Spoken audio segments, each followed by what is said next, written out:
Баршаңызға сәлем достар, сіздермен бірге Назерке. Бүгін мен сіздерге медовик пирожныйын жасап көрсетемін. Ол үшін бізге ұн, қант, бөлме температурасында сары май, жұмыртқа, қопсытқыш, тұз және бал керек болады.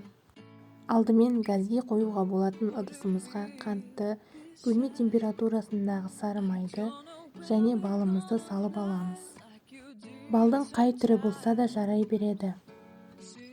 Енді ыдысымызды газдың жай отына қойып араластырамыз. Қант пен сары май ерігенше араластыру қажет. Біркелкі масса болып шығады.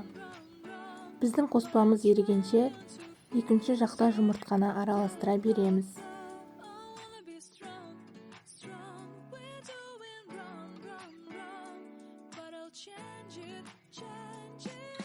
Енді ерітілген қоспаның үстіне әкеліп жұмыртқамызды құямыз.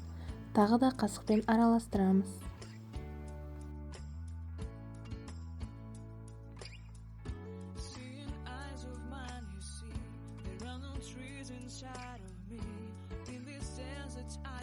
Бәрі біркелкі масса болғанда оның үстіне қопсытқышты және тұзды әкеліп қосамыз. Біздің массамыздың үстіне пена шығуы қажет.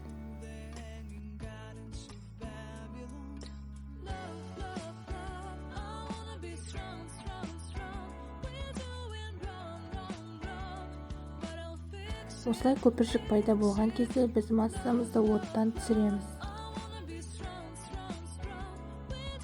Енді оның үстіне електен өткізілген ұнды келіп саламыз. Ұнды 3 бөлікке бөліп салуымыз қажет.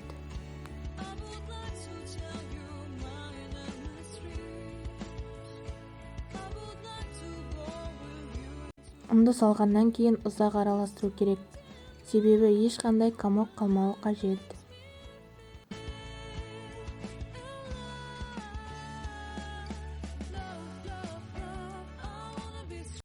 Бізде жұмсақ тесто пайда болады. Оны салафанға салып, холодильникке 30 минутқа жібереміз.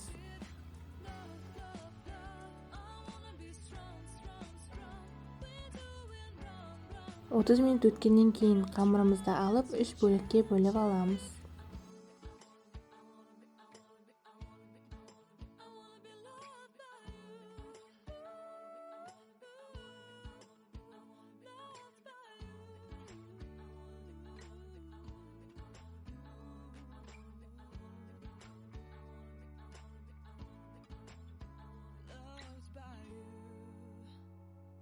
Оны оқтаумен орташа қалыңдықта жайып аламыз.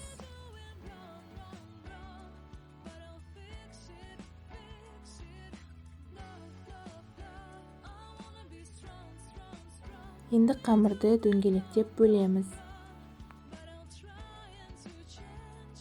Және барлық қамырды противенге салып, үстінен осылай шанышқымен тесіп шығамыз. Пешке 150 градуста 10 минут пісіріп аламыз. Дайын болған медовик печеньемізге крем жағамыз. Кремді өз еркіңізше жасайсыз. Бұл пирожныйға қандай крем болса да бара береді. Мен сливки кремін қолдандым. Бірінші қатарына кремді жағып болғаннан кейін үстіне екінші қатарын орналастырамыз. Екінші қатарды орналастырып болғаннан кейін оның үстіне тағы да кремді әкеліп жағамыз. Оның үстіне үшінші қатарды әкеліп қоямыз. Үшінші қатардың үстіне де крем жағамыз. Осымен біздің өте әдемі медовик пирожныйларымыз дайын болды. Ол өте жұмсақ және өте дәмді болып шығады. Видеоны соңына дейін көргендеріңізге рахмет.